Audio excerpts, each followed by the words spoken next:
Jam'iyyar APC reshen jihar Kano ta yi zazzafan martani ga jam'iyyar Nnpp a kan batun bidiyon dala wanda ake zargin tsohon gwamnan Kano Dr. Abdullahi Umar Ganduje da karɓar cin hanci.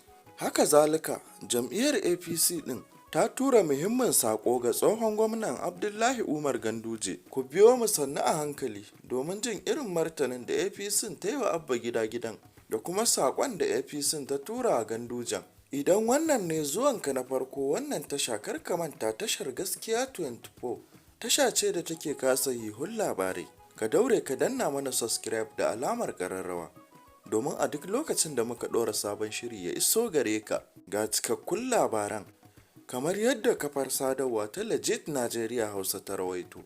Jam'iyyar APC reshen jihar Kano ta aika wa gwamnatin Nnpp zazzafan saƙo da kuma raddi.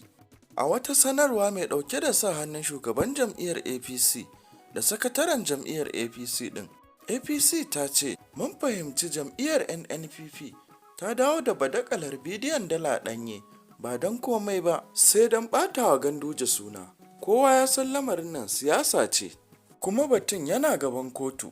A wannan karan sun dawo da batun ne domin haddasa rikici tsakanin shugaban ƙasa Bola Ahmad Tinubu da Ganduje, wanda yana ɗaya daga cikin hannun daman Tinubu a Arewa."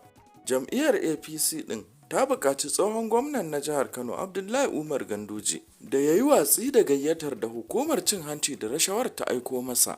Ƙarshen rahoton kenan. Idan wannan shine zuwanka na farko wannan tasha, kar ka manta tashar Gaskiya 24 tasha ce da take kasa hihun labarai. Ka daure ka danna mana subscribe da alamar ƙararrawar sanarwa domin a duk lokacin da muka ɗora sabon shiri ya iso gare ka.